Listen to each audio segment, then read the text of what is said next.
Olá, turma! Na aula de hoje, nós veremos as medidas de separatrizes. Como objetivo da nossa aula, nós vamos compreender o que são as medidas de separatrizes, aprender a encontrar os quartis, decis e percentis e construir um gráfico de box plot, ou também conhecido como diagrama de caixa ou gráfico de caixa. Na aula passada, nós iniciamos a nossa jornada pelas medidas estatísticas. Vimos que as medidas estatísticas são divididas em medidas de posição e dispersão ou variabilidade. As medidas de posição, elas indicam uma posição no nosso conjunto de dados. Elas são subdivididas em tendência central e separatriz. Na aula passada, nós vimos as medidas de tendência central. Nós vimos que existem 3 medidas de tendência central que são importantes: a média, a moda e a mediana, que nós podemos utilizar em diversas situações. Hoje, nós veremos as medidas de separatrizes, que servem para separar o nosso conjunto de dados. Nas próximas aulas, nós veremos as medidas de dispersão ou variabilidade. As medidas de dispersão ou variabilidade indicam a variabilidade dos nossos dados, como eles variam. Mas isso vai ficar para um próximo assunto. Vamos hoje nas medidas de separatrizes. As medidas de separatrizes, elas cortam os nossos conjuntos de dados, separando então os grupos. Nós temos vários tipos de medidas de separatrizes, que dividem então os nossos conjuntos de dados. Uma das medidas nós já vimos, tá? Nós já discutimos sobre elas, que é a mediana. Tá? A mediana, além de ser uma medida de tendência central, também é uma medida de separatriz, porque ela divide o nosso conjunto de dados em 2 grupos com a mesma amplitude, 50% acima, 50% abaixo. Já os quartis dividem o nosso conjunto de dados em 4 grupos. Cada grupo vai conter 25% da amplitude. Os decis dividem o nosso conjunto de dados em 10, e cada um vai conter 10% da amplitude. Já os percentis dividem o nosso conjunto de dados em 100, e cada grupo vai conter 1% de amplitude dos nossos dados. As medidas de separatrizes mais utilizadas são as medianas e os quartis. Os decis e os percentis são um pouco menos utilizados, porque nós utilizamos aí elas para conjuntos de dados que são muito grandes e com uma amplitude muito grande, ok? Então vamos lá. Essa imagem, ela representa aí o nosso conjunto de dados. Cada linha vermelha é como se fosse o nosso conjunto de dados. As linhas vermelhas na horizontal, ok? Então ali, ó, a mediana, ela tem uma linha dividindo o nosso conjunto de dados no meio, tá? E aí nós temos um grupo com 25% dos dados de um lado, aliás, 25 não, desculpa, 50% dos dados de um lado e 50% dos dados do outro. Já o quartil, ele vai ter cada grupo 25%. Então, nós temos quartil 1, quartil 2, quartil 3. Tá? Então, nós temos 3 quartis, cortando o nosso conjunto de dados, aonde chega ali no 25%. Tá? Então, ó, pessoal, a mediana divide o nosso conjunto de dados aqui ó, em 50%, 50% do outro lado. Tá? O quartil vai dividir aqui ó, em 25% no primeiro. Do quartil 1 ao quartil 2 a gente vai ter mais 25%. Do quartil 2 até o quartil 3 nós vamos ter mais 25%. E do quartil 3 até o valor máximo mais 25%. Né? Lembrando que o quartil 1 vai do primeiro valor até o quartil 1, que vai dar então esses 25% dos nossos dados. O mesmo raciocínio é para decil e o mesmo raciocínio para percentil. Se vocês perceberem aí nessa imagem, algumas medidas de separatrizes são correspondentes. Então, a mediana ela é correspondente ao quartil 2 e ao decil 5, tá? E ao percentil 50. Tá? Então, são todas correspondentes. O quartil 1 é correspondente ao percentil 25. O quartil 3 é correspondente ao percentil 75. O decil 1 vai ter 100, os decis 1, 2, 3, 4, 5, 6, 7, 8, 9, sempre vai ter um percentil correspondente, tá? Porque o decil 1 divide nos 10%. O percentil 10 também divide ali nos primeiros 10% do nosso conjunto de dados. Então, eles serão os mesmos valores, ok? Vamos ver aí como determinar as separatrizes e vamos ver o exemplo com as medidas de separatrizes mais utilizadas, que são os quartis, tá? Como que a gente faz? Primeira coisa, a gente ordena os dados do maior para o menor, primeiro passo, tá? Depois a gente vai determinar a localização do quartil. Assim como a gente fez lá na mediana na aula passada, nós vamos determinar a localização aqui. E o nosso L vai ser igual a K vezes N-1 dividido por 100. O K é o percentil desejado, o percentil que vai do primeiro valor do nosso conjunto de dados até o valor do quartil, tá? Até o quanto o quartil ele tem em porcentagem. O N é o número de observações da amostra. Então, nós podemos utilizar aí, essa fórmula para achar qualquer tipo de medida de separatriz. Pode ser quartil, decil ou percentil, tá? Ou até mesmo a mediana. Então, ordenados os nossos dados, a gente coloca aí o valor para localização. Nesse caso, pessoal, a gente utilizou a fórmula L igual a K vezes N-1 dividido por 100, tá? Se vocês pegarem na literatura alguns livros, alguns materiais, pode haver uma fórmula diferente, que é L igual a K vezes N mais 1 dividido por 100, tá? Essa fórmula, utilizando o N mais 1, em vez de numerar o nosso conjunto de dados em 0, nós vamos enumerar o nosso conjunto de dados iniciando em 1, tá? Por que eu escolhi a fórmula K vezes N-1 dividido por 100? Porque o Google Planilhas, o Excel, o R, ele calcula utilizando essa fórmula, tá? Não que a outra não esteja correta, tá? Ela está correta também. Porém, aí, nos resultados, nós vamos encontrar aí algumas unidades diferentes, algumas casas decimais diferentes, mas nada que não interfira no nosso resultado.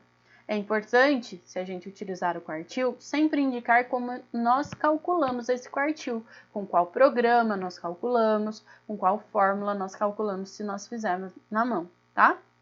Para que ninguém fique mal informado da forma como foi realizado e para não acharem que a gente errou simplesmente nos cálculos, tá? Então, na nossa disciplina, vamos usar aí essa fórmula L igual a K vezes N-1 dividido por 100, tá?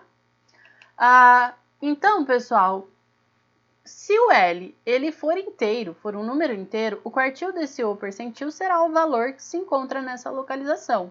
Então, pessoal, importante também, o quartil, o decil ou percentil não é o valor de L. O L é simplesmente a localização de onde ele se encontra no nosso conjunto de dados.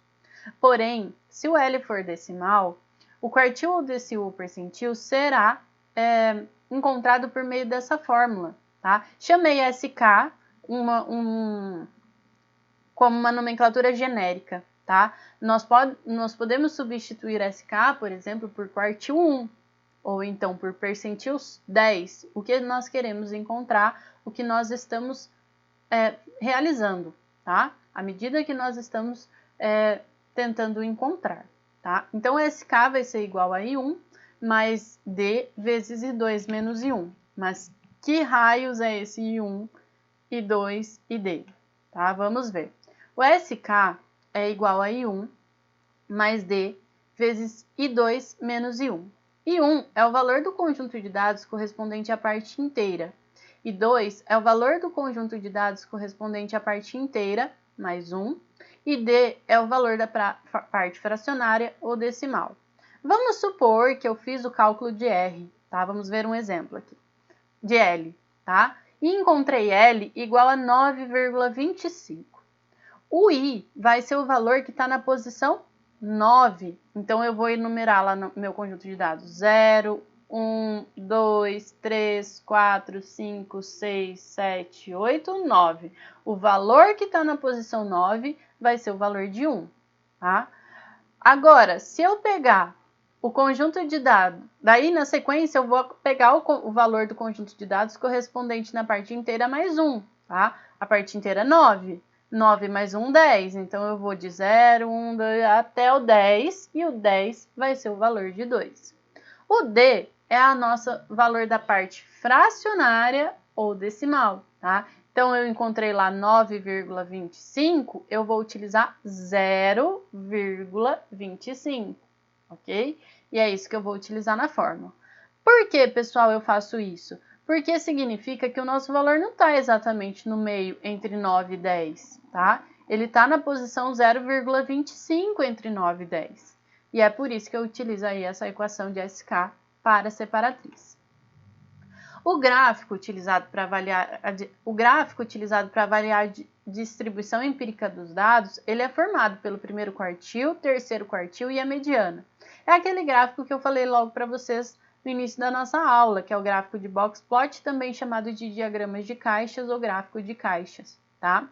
Esse gráfico ele vai ter uma haste, tá? A haste inferior ela vai se estender do primeiro quartil até o limite inferior ou máximo, mínimo, que a gente chama, desculpa, e a haste superior se estende do terceiro quartil até o limite superior, tá? Ou máximo, tá? A gente pode chamar aí essas nomenclaturas mínimo e máximo do gráfico de box plot, ou limite inferior, limite superior do nosso gráfico de box plot, tá? Então, para nós construirmos esse gráfico que mostra a distribuição empírica dos dados, que mostra a variabilidade dos nossos dados, nós utilizamos aí o quartil 1, o quartil 2, que é correspondente à mediana, e o quartil 3, tá? E os limites, ou que a gente chama de máximo e mínimo. O limite inferior é igual a L1, igual a Q1, menos 1,5 vezes Q3, que é o quartil 3, menos Q1, tá? O quartil 3 menos o quartil 1, ele também é chamado de distância interquártica ou amplitude interquártica, tá? O limite superior vai ser igual ao quartil 3 mais 1,5 vezes o quartil 3 mais o quartil 1, tá? Então, é como se nós acrescentássemos aí uma proporção de 0,5 à distância interquártica, tá? No primeiro a gente subtrai, né, esse valor e no segundo a gente soma esse valor, tá? Ao quartil 1 e ao quartil 3 no segundo. Quartil 1 no limite inferior, quartil 3 no limite superior. Os valores do nosso conjunto de dados que estão dentro dos limites, eles são os dados que a gente chama que estão dentro do nosso conjunto de dados. Se existir algum valor fora do limite, tá? Fora dos limites, nós chamamos esses valores de valores discrepantes e nós precisamos ter muita atenção com esses dados. Pode acontecer desses dados terem sido coletados errado, ou pode acontecer de realmente esses valores discrepantes estarem diferentes da maioria dos conjuntos de dados. E nós precisamos fazer uma análise minuciosa nesses elementos que apresentam valores tão discrepantes. Primeiro, para verificar se não foi um erro. Segundo, para verificar o porquê que esse elemento difere tanto dos demais, tá? Esses valores discrepantes, eles são chamados de outliers. No gráfico de box plot, são denominados por asteriscos fora dos limites, tá? Então, esses dados eles são muito importantes. Vamos supor que nós estejamos trabalhando com taxa de analfabetismo, tá? Se nós tivermos uma taxa de analfabetismo muito grande, tá? Uma proporção de analfabetismo muito grande em algum município, por exemplo, né? Acima de 90, e a maioria dos demais municípios essa taxa ele é menor, nós vamos ter atenção a esse município que está fora dos nossos dados, o que está acontecendo com ele de diferente, tá? Se nós não tivermos outlier, tá? Se os dados estiverem todos dentro dos limites, nós vamos ver esses dados como ligeiramente homogêneos e nós podemos trabalhar com todos os municípios da mesma forma. Tá? Nós não precisamos dar atenção especial a nenhum deles, tá? E sim a todos, né? Então vamos lá, pessoal, como que a gente constrói aí esse gráfico de caixas? Aqui a gente tem um exemplo do gráfico de caixas, né? Então a linha azul é essa linha do gráfico em que a gente tem limite inferior, limite superior. nós temos os quartis 1 e quartil 2, que são as extremidades da caixa do nosso retângulo, e nós temos a mediana aí no meio. Normalmente a mediana vai estar no meio. Ela deve estar no meio para nós termos aí uma distribuição normal dos dados. Se ela não estiver no meio, significa que esses dados têm uma distribuição diferente da normal. Ok? Vamos ver um exemplo. Supondo que nós estamos estudando o peso de cães da raça Beagle dado em quilogramas. Foram observados 5 cães dessa raça e os pesos foram 9,1, 9,5, 9,8, 10,2 e 11. Qual o quartil 1, 2 e 3? Tá? Então, aí a nossa pergunta. Pausem o vídeo, tentem fazer aí qual o quartil 1, 2 e 3. Primeira coisa que nós vamos fazer é ordenar do maior para o menor. Em vermelhinho ali, ó, eu coloquei a localização. 0, 1, 2, 3, 4. Tá? E aí, agora a gente vai determinar a localização. Nesse caso, né, vamos determinar a localização primeiro para o quartil 1. Tá? O N é 5, nós temos 5 cães, uma amostra de 5 elementos. O K é 25, tá? Porque nós queremos aí o quartil 1, ele vai do ponto inicial até o quartil 1, 25%, tá? Ou então, né, nós estamos calculando aí o percentil 25, tá? Porque o quartil 1 ele é igual ao percentil 25. Então, o L vai ser igual a K vezes N menos 1 dividido por 100, que é igual a 25, que vai de 0 a 25, vezes 5 menos 1 dividido por 100, que é igual a 1. Olha que fácil, nesse caso, nós encontramos um L inteiro, tá? Então, nesse caso, basta olhar lá o valor que está na posição 1, que é o 9,5, nós já temos o valor do quartil 1. Pessoal, muito importante, tá? Muito importante. Sempre que nós estamos calculando uma medida estatística, nós temos que determinar qual unidade é essa medida, tá? Nesse caso, o quartil 1 é 9,5 quilogramas, tá? Então, nós temos sempre que indicar a unidade de medida.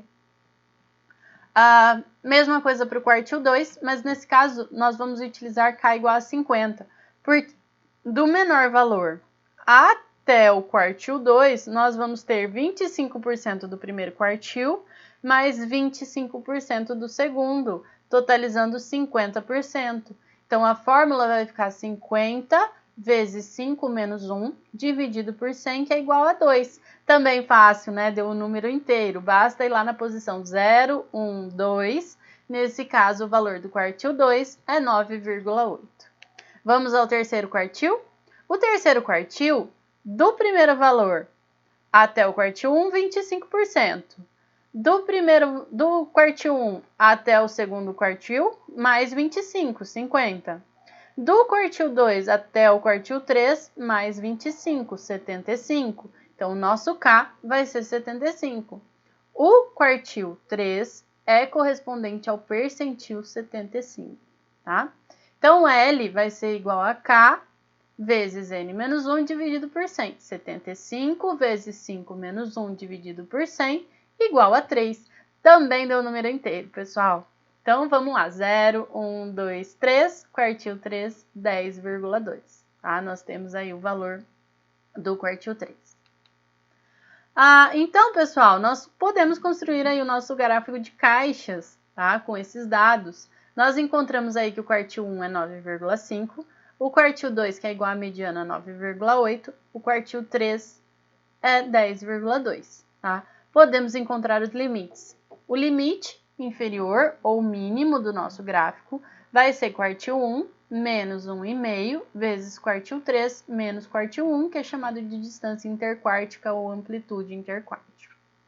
9,5 menos 1,5 vezes 10,2 menos 9,5. Nós temos aí 9,5 menos 1,05, que é 8,45. A mesma coisa para o limite superior. Quartil 3, né? Só que nesse caso a gente soma 1,5 vezes quartil 3 menos quartil 1.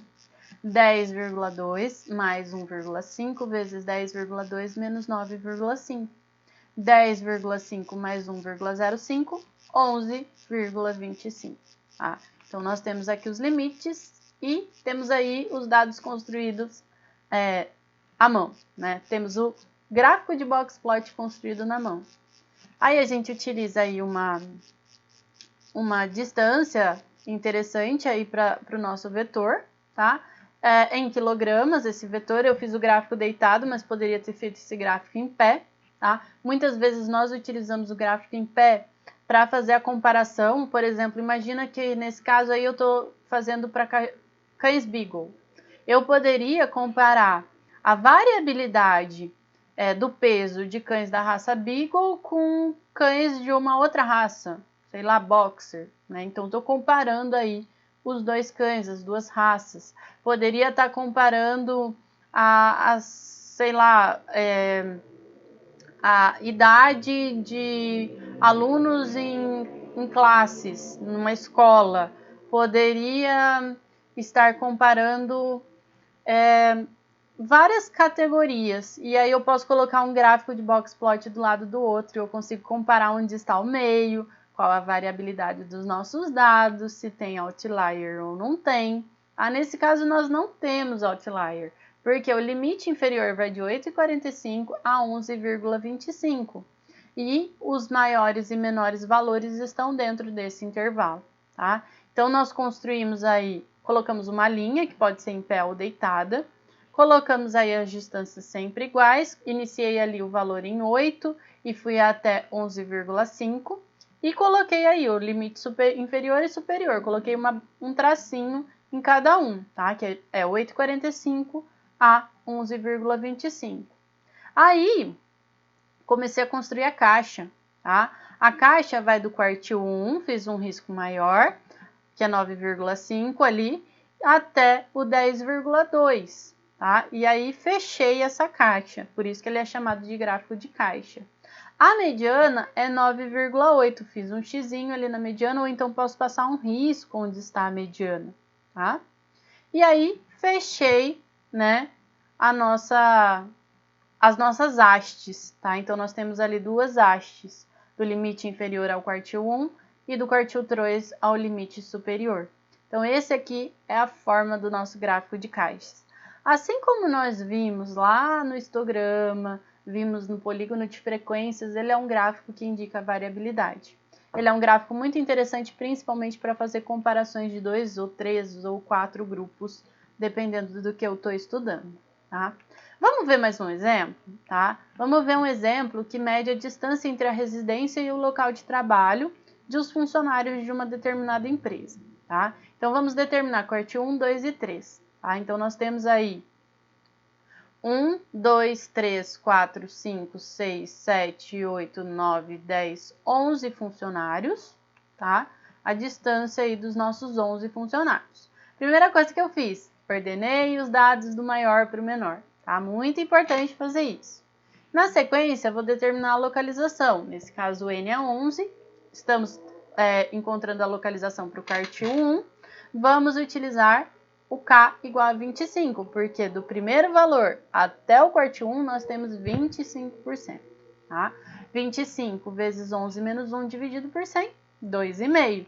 Ah, meu Deus, agora deu valores quebrados. Eu não posso simplesmente ir lá na posição 2 e pegar o valor do quartil, porque o quartil ele está entre 2 e 3, tá? A primeira coisa que nós vamos pegar, o valor do conjunto de dados correspondente à parte inteira, que é 1,9. Na sequência, nós vamos pegar o valor correspondente do conjunto de dados da parte inteira mais 1. Nesse caso é 3, tá? Então, vou pegar o 2,5. E vou utilizar o valor da parte fracionária ou decimal de L, que é 0,5. O quartil 1 vai ser igual a 1,9 mais 0,5 vezes 2,5 menos 1,9, que é o 2,2 quilômetros. Quartil 3, nesse caso, o que é 50, tá? Então, por que 50? Porque do início do valor 0,8 até o quartil 3, eu tenho o quartil 1, 25, mais o quartil 2, 25, que é 50. 50 vezes 11 menos 1 dividido por 100, igual a 5.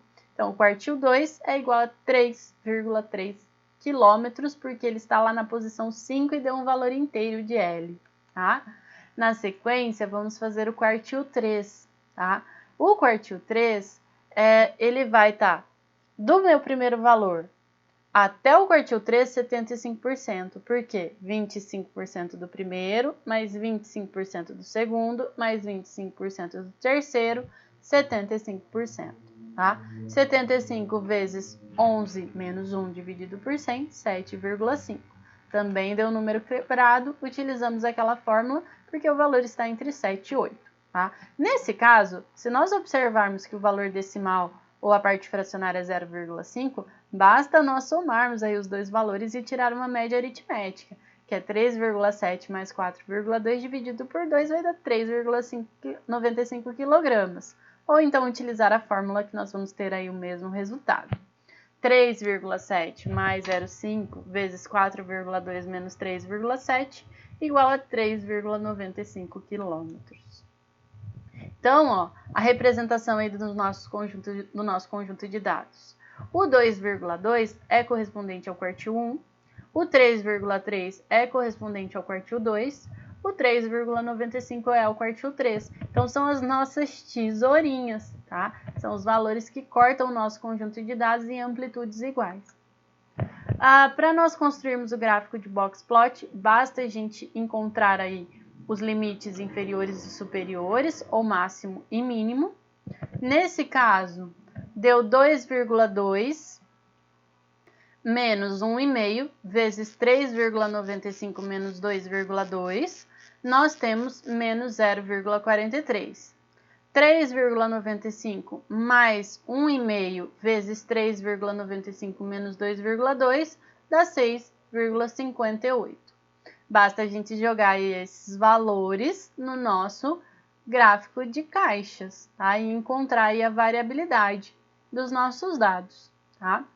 Lembrando que o gráfico de caixas ele é muito utilizado para realizar comparações entre grupos, né? Nesse caso, nós não estamos realizando comparações entre grupos, só descrevendo o nosso conjunto de dados, mas ele é muito utilizado para fazer esse tipo de comparação. Bom, pessoal, o que nós aprendemos hoje? Nós aprendemos o que são as medidas de separatrizes e por que elas são importantes, tá? Nós utilizamos, então, essas medidas para subdividir o nosso conjunto de dados. Não são tão utilizadas quanto as medidas de tendência central e as medidas de variabilidade, mas podem ser muito úteis quando nós precisamos realizar essas divisões, tá? Nós vimos como encontrar os quartis, decis e percentis, e nós vimos como construir um gráfico de box plot ou gráfico de caixas. Os quartis, eles são muito utilizados, por quê? Porque nós, normalmente, quando estamos realizando uma pesquisa, estamos fazendo comparação, nós construímos esse gráfico de box plot ou gráfico de caixas, porque ele é muito informativo sobre a distribuição do nosso conjunto de dados. Por meio deles, nós conseguimos verificar se os dados eles se encontram simétricos, tá? Ou seja, se a mediana realmente está no meio do nosso conjunto de dados, tá? E nós conseguimos verificar também se tem valores extremos, tá? Eu acho que é a melhor forma de verificar se nós temos valores extremos tanto abaixo como acima do nosso conjunto, ok? Então, nós utilizamos muito esse tipo de gráfico, ok? Na próxima aula, nós entraremos em outro assunto, que são as medidas de dispersão ou variabilidade. As medidas de dispersão, como eu disse para vocês, são muito importantes porque elas são utilizadas juntamente, em conjunto, com as medidas de tendência central para descrever o nosso conjunto de dados. Então, até mais. Bons estudos, galera!